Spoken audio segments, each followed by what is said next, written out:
Welcome to the Disinfo Dialogue, where we're exploring the legacy of cultural disinformation, how it has targeted traditionally marginalized communities, both before and during the internet age, and what it means for all of us. I'm your host, Bridget Todd. We're joined by an expert roundtable featuring Jessica Ann Mitchell Aiwuyor, founder of the National Black Cultural Information Trust, Liz Lebron, disinformation researcher at Blue Nexus Group, and Jaya Savita Aiyer, director of the Asian Pacific Islanders Civic Action Network. So I want to start with the word disinformation. I've sometimes had a little bit of discomfort with this word because I think it can be kind of a buzzword and might not actually get at the ways that inaccurate, inflammatory content about our identity and our communities really impacts us and our democracy. So what do you think when you hear the word disinformation?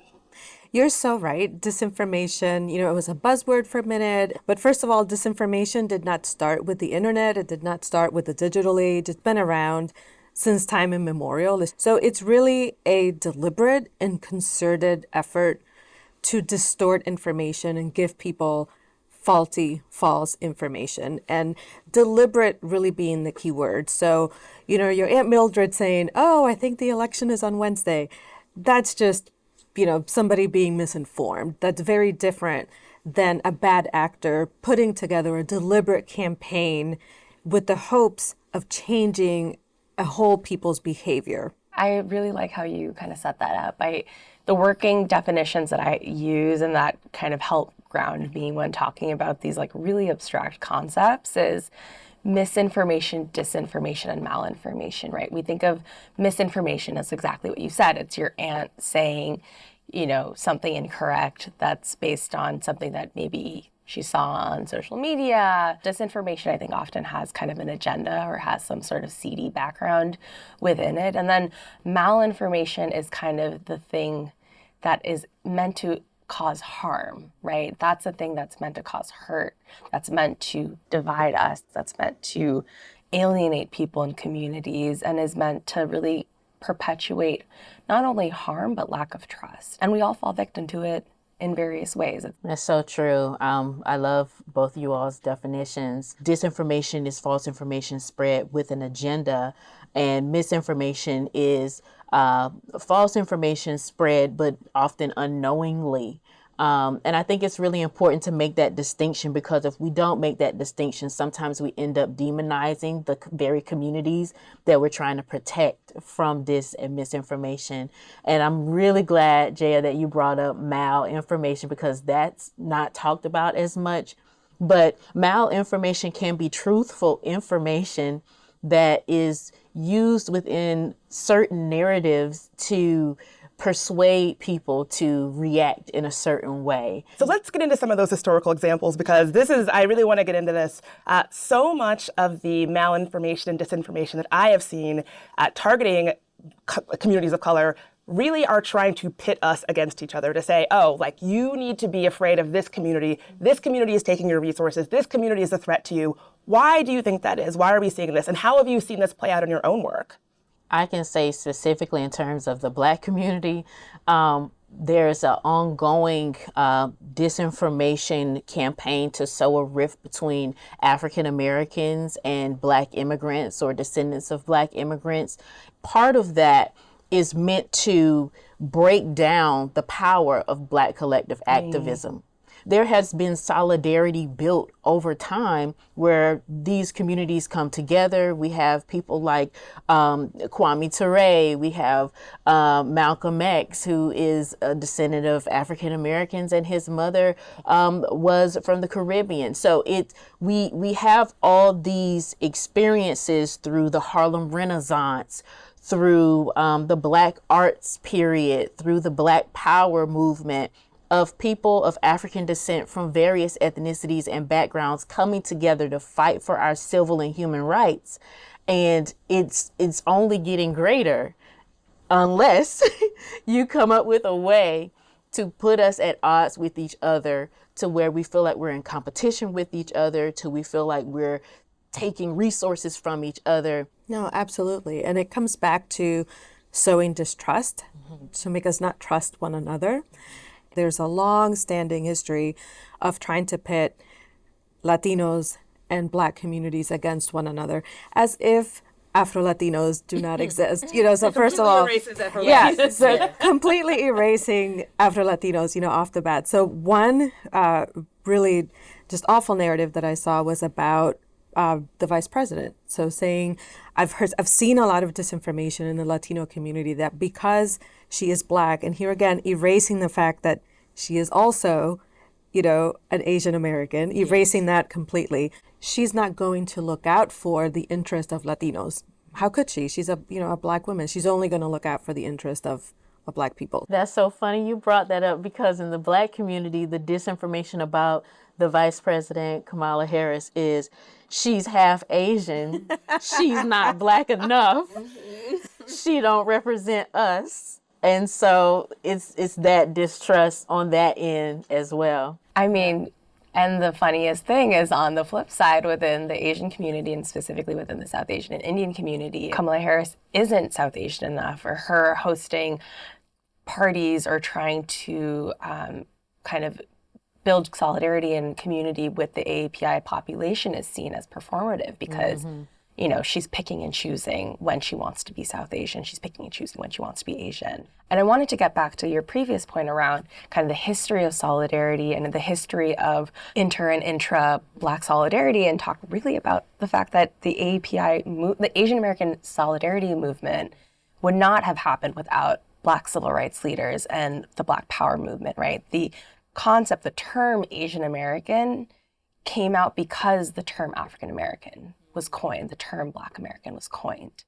But the politics of division, the politics of saying, those Black kids are getting into Harvard or whatever, and that's because of affirmative action, and Asian kids are getting into Harvard enough because of affirmative action, right? Or narratives like that really are looking to divide us, because when we work together, like we have historically, change happens, and change is terrifying to people in power. Yes. Yeah. And Bridget, going back to your point about what is disinformation, this dynamic right here was really interesting. The three of us seeing the same piece of disinformation from different lenses. And so I will tell you, when I have done the research looking into what is happening on the Disinfo front in the Latino media space, that narrative doesn't show up. That narrative doesn't show up because it is so targeted, right? So that there's a reason in Latino spaces you don't hear, the vice president is not Asian enough. What we hear is the narrative that will play on the divides within our own community, which we have to address. There's colorism in our communities, there's all kinds of things, but we're not the only ones who are aware of it. Bad actors see us fighting amongst ourselves, and they walk right in there and just try and make that gap wider. Is part of it that some of these divisions that really do exist, these fractures really do exist in our communities, but we're maybe not talking about them, not doing the work to heal them or really even point them out, and thus we're all sort of more easily exploited? It's not just that we're not talking about it enough, especially in terms of African American history or Black American history in general. You see right now there's a concentrated effort for it to not even be taught in schools. When I was growing up, little Black girl in Georgia, we got a paragraph in that social studies book. Lincoln freed the slaves.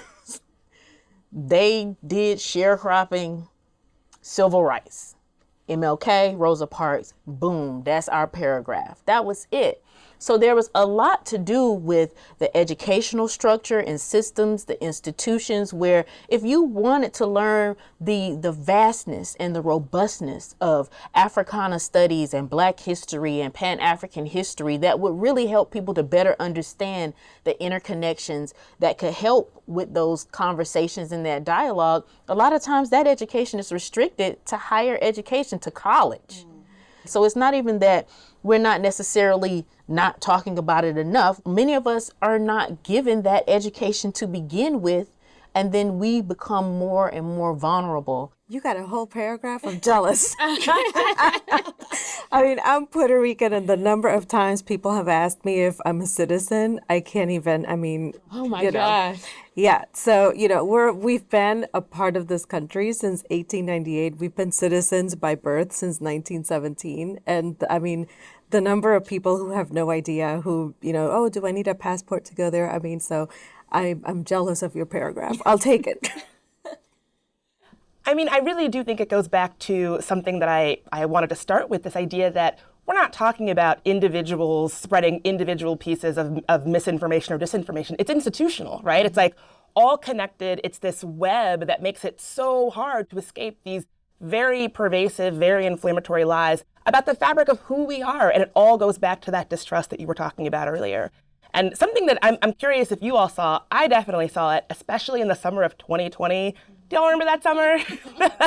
The reckoning. The reckoning. And something that I really saw, and I'm wondering how you saw it play out, was I think that bad actors knew that that was a particular time that maybe would highlight or inflame some existing historical traumas, particularly for immigrants and the descendants of immigrants. Did you all see this as well? 100%. And, in 2020, I was working in election administration. So I can tell you the deliberate exploitation of the narrative that, undocumented people, illegals, as they refer to them in the disinfo circles, we're going to throw the election in some way.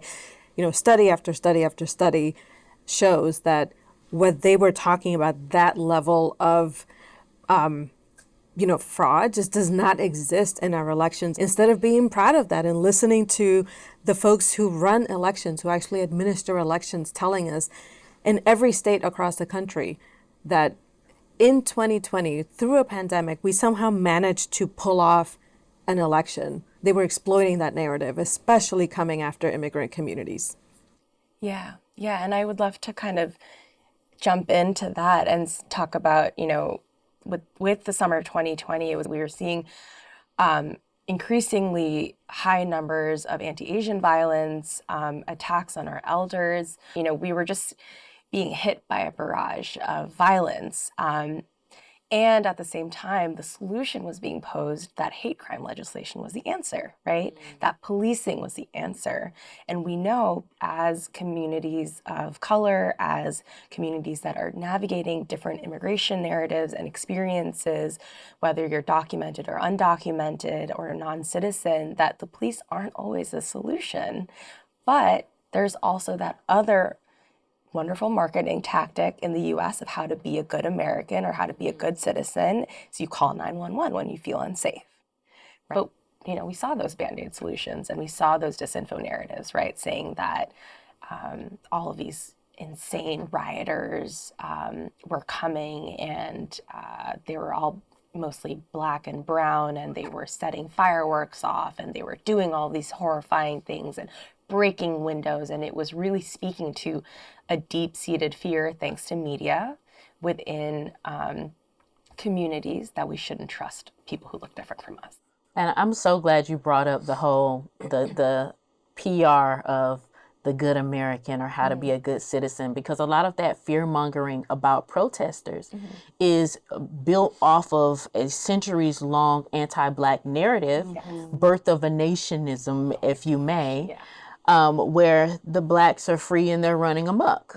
Look at the three different stereotypes here, right? So it's Black people running amok, it's Asian people who are making us all sick with COVID, completely separate, right? And then it's Latino immigrants who are voting in droves to throw an election. And it's all about marketing. And you're totally right. It's white supremacy at its root, and it's about institutional bias, institutional power dynamics, all of those things. And I think something in that reminds me of what you said, Jessica, about how it's so easy to demonize people who, quote, fall for disinformation. A better question is, how could you not fall for it, right? It pains me sometimes in the disinfo community that we sometimes are talking down to people and discounting the actual reality of how sometimes well-financed, well-organized, well-coordinated these disinformation campaigns actually truly are. And I think that's why research has shown that one of the most effective ways to combat disinfo, instead of going after each individual narrative, is to actually talk to people about the mechanism. Because once you show them how to spot it for themselves, they can say, oh, wait a minute, this person is trying to dupe me. And I'd love to add in, right, then there's the extra layer of within each ethnic group and ethnic community in the US, there's a different method of communication that we're all using, right? Some people use WhatsApp, some people use WeChat. I know the Vietnamese populations often use YouTube for media and news distribution, right? We're seeing different communities are using different methods of communication. I can pull out my phone and show you I have at least 100 WhatsApp messages unread from my family, right? Most of which, and most of which is BS, right? It's like bonkers things, conspiracy theories, and my family is wonderful, and they know what they're doing, and they know about the world. They're well educated, all of these things, and it's so easy because you see a funny meme and you don't think about it, right? Or you see a video and you're like, oh, I don't know if this is real, but if it is, I should send it. Yeah, it's entertainment. It's entertainment. Disinformation is often disguised and as entertainment. So it's so easy to have a good laugh and forward it to somebody. I'm so glad you brought that up, because when Jaya raised the aspect of the different platforms that were on, Twitter emerged, especially Black Twitter, emerged as this space for communal conversation. Now it's X. And our community was especially vulnerable because we are having all these critical conversations out in the open that anyone can see, and then try to divert and sow in disinformation at the same time. And then we see it with the entertainment blogs that, good Lord, you put it in the big bold black print with the white background. Don't believe anything. It's gone. it's millions of views. I mean, I want to get into this because I had to personally kind of divest from a couple of very popular Instagram accounts, sort of black infotainment Instagram accounts, I guess I'll call it, where I realized when I was scrolling Instagram and I would see one of those images of a headline, I won't say a news headline, big, bold, black and white, people will believe anything. And so often those pieces of content are either misogynistic, they're crapping on Black women, they're crapping on Black queer youth. It's so easy to package that as hatred toward our communities, particularly people in our communities who are really vulnerable, and people just eat it up. And I guess I wonder, I've sometimes said that I believe that things like racism, misogynoir, queerphobia, transphobia, all of these things are kind of baked into our experience of being online. What do you see as the role of social media platforms? Like, are they benefiting from this? What should they be doing? What are they not doing? What's going on? Now, I think many Americans see social media platforms as the digital town square, when in reality they're private corporations, right? And private entities that have control over what you see and what you don't see.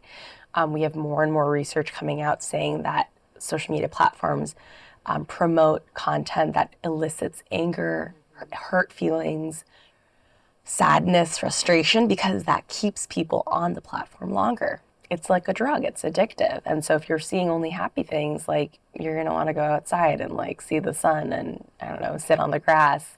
Whereas if you're seeing things that are intensely speaking to a feeling of anger or hate or frustration, you will go down that rabbit hole. You will fester on that, and that'll bring in more revenue, right? Going back to what the money, we follow the money, it always goes back to that, right? To the people that are profiting the most from it. And social media platforms profit from disinformation. And I think the reality is not only do we need to open that conversation up and think about us as users as having a stake in what the platforms do and how they act, but we also think about regulation, right? Because we have outdated policy that is supposedly trying to regulate tech from the 90s. And I think the reality is we need legislation that meets the needs and the reality of tech right now and the potential with what we're seeing with AI and other new technologies that are emerging, because it is playing a role in our democracy. And it is playing a role in voter suppression. It is playing a role in dividing our communities. It's playing a role at every level. And these bad actors are getting rich. So I'm curious, how do you see disinformation impacting our democracy, writ large? I mean, it has been impacting our democracy, right? We had January 6th happen. That was a direct consequence of disinformation that had been seen and known by Twitter in particular is happening, and yet there wasn't really much effort to try and stop that. And so it's like, how do you keep track of WhatsApp, YouTube, WeChat, all of these different messenger, right, Twitter, like there's a bajillion different platforms that you have to keep track on. And so how do you make sure that those various narratives that are coming out on those various platforms in completely different languages are both being monitored, that accurate information is also being sprinkled throughout that, so that people know when to vote, how to vote, that it's okay to vote, that they can ask for a ballot in their language, that it is actually a violation of their right, of their voting right, to not get a ballot in, in a language that they speak if their state or city has, certain numbers of languages that they'll translate into. And it speaks to that distrust of institutions that might already be there. Right, yeah. Along the lines of distrust is African Americans and Black Americans in general have a longstanding distrust of our government for very, very legitimate reasons. And the cultural or racialized disinformation harps on that and is having a direct or seeking to have a concentrated impact on the way in which we vote or whether or not we feel it's worthy to vote at all. And so that aspect of voter suppression in the midst of the Voting Rights Act being stripped down and already having obstacles to face in trying to vote can have a very devastating impact on Black communities and the way in which democracy functions or doesn't function for us. I wonder, do you all, I know I see this a lot, sometimes from my own friends and family. One of the things about disinformation is that I think it's meant to just make us check out of our democracy, check out of the conversation. It's too confusing. I can't keep it straight. And I think a consequence of that is exactly what you just said of, I'm not going to vote. It's not worth it. It doesn't matter. How do you confront that sentiment in a climate where disinformation is so rampant? I think one of the things that has worked we've learned over the last few years, talking down to people doesn't work, but narrative building works, storytelling works. One of the things that we've tried to do at our organization is focus on uplifting narratives, intercultural narratives, and storytelling. That reminds me of a quote I once heard in a training that the antidote to disinformation is not just truth, it's community, it's connection. Yes, definitely. And because we trust our communities the most. So we have to lean into that connection, lean into, especially for communities of color, lean into that cultural understanding, lean into that narrative building. Let's talk about some additional solutions here, because if there's one thing that has really been resonating with me from this conversation, is that our communities are not monolithic. They are diverse, they are multifaceted, they're dynamic. There's so many different stories and layers in our communities. So then the solution probably can't then be one size fits all. So how do we get to solutions for this massive problem that disinformation presents? Yeah, I think that speaks to everything we've brought up throughout the conversation, right? It's about intra solidarity building. It's about finding and identifying leaders within the community and making sure that they're equipped to have these conversations. It's about meeting people where they're at. It's about having compassion in those conversations, because anyone can fall for disinformation and anyone can be a champion in fighting disinformation. Yeah, so I would say, first and foremost, understand that disinformation that impacts adjacent communities is also impacting you. So as an advocate, when I go out and I ask Latinos to come out and vote, I'm not just asking those that look like me and live like me. I'm asking queer Latinos. I'm asking Afro Latinos. I'm asking Asian Latinos. I'm asking everybody. So I have to show up for them when I see these attacks against their community.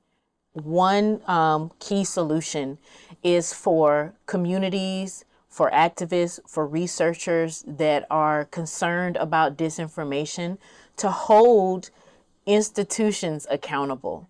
They often get out scot-free on these conversations But I kind of mentioned this earlier. For example, during the COVID shutdown, there was all this conversation about the Black community and getting the Black community to trust, and why is there so much distrust? And I'm like, do you know America?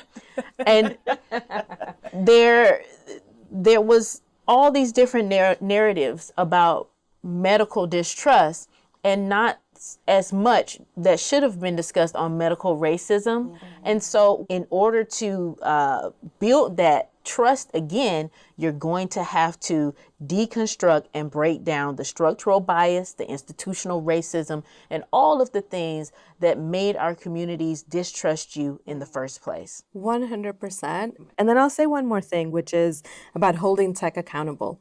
Do not fear tech. Do not fear tech, because tech is not perfect, right? So I see a lot of people who hear the term AI and they get so intimidated they clam up. And listen, they have a lot to learn too. They're not perfect. I'm so glad that you mentioned that, because I think one of the biggest things in this conversation is changing this dynamic that says that tech and tech leaders, they have all the answers, and who are we to question them? You're not an engineer, you didn't go to Harvard, you're not Mark Zuckerberg, you're not Elon Musk. Who are you to ask questions? This dynamic that says that you get to make as much money as you want exploiting us and causing chaos and distrust in our communities, and we don't get to have a say, that is incorrect. And so I think, to your point, everybody should understand their role in this dynamic and reject anything that says, who are you to ask questions? We're the public. That's who we are. And we deserve transparency and accountability, and you will not exploit us to make money. And more specifically, who am I? I am a woman of color who is using your product in a very different way than you do. And frankly, than many of the people who were at the table when this product was created. I'm sure you've encountered the same disinformation in tech space and landscape that I have, which is often white men self-congratulating other white men. What does it mean for you to be in this fight as a person who is not often represented in these conversations? I think for me, it just means going to bat for my community, speaking up for my community from a not only a personal, it is personal, because I know the Black struggle from transatlantic slave trade to now in the United States. And understanding that whole cultural history and aspect of it. And so for me, it's a personal dynamic, but it's also an informed and culturally competent one that is so very much needed, because in these conversations, we often get people that are tasked with fighting disinformation, but not really understanding the cultural aspects and nuances of different communities. Yeah, I mean, everything you said, I think there's a desperate need for faces, experiences, perspectives like ours at the table. And at the same time, you know, sometimes we need to break the table a little bit, but I wouldn't call myself an expert, because we've all lived these experiences of either being targeted by hate campaigns, seeing loved ones fall victim to it, accidentally falling for disinformation, like all of those things. And so we all are users of this platform, of these various platforms. We all experience and navigate a world filled with dismiss, malinformation. So it's about naming that, pushing our way through, gathering in spaces like this, and talking really frankly and honestly about the need for movement building that looks to our past, so we can build like a better, stronger future and a stronger foundation for multicultural, multilingual solidarity, so we can counter this disinformation. So for me, this is really a voter suppression issue. I think of disinformation as voter suppression, and it's a democracy issue. So I see it as my way to contribute to voting rights struggles that precede me by, centuries, and as my way to contribute to a lot of civil rights struggles where folks really need to see that you can come here as an immigrant and see a strong democracy that works, that your vote matters, that you should cast a ballot because you can make a difference and you can move your community forward. If you could leave folks listening and watching with one thing, what would it be? We all have a lot more power than I think than it often feels. And I feel like we, as individuals, as a collective, can really make an impact and make some real change when it comes to the issues of disinformation, both within our communities, but also holding those bad actors accountable. Don't let the world telling you you're small hold you back, because I think there's a lot of work that we all can do together. I would say that your trust is a really valuable commodity. There's a lot of people out there trying to erode your trust. Why is that? Right? It's a really valuable commodity. So treat it as such and be really careful with where you place it. To follow up with that, with trust being a valuable commodity, your actions are a valuable commodity. Your viewpoint on the world, the way you view culture, democracy, is valuable. And so I think one of the things that I would leave with people is trying to gain more understanding about how this all works, but also understanding that there are systems at play and that we have to hold these institutions accountable more so than we would hold the average person accountable, because the average person is who is being targeted. Jaya, Liz, Jessica, thank you so much for being here, and thank you for being in this fight, in this work. We're so grateful for you. And thanks to all of you for watching.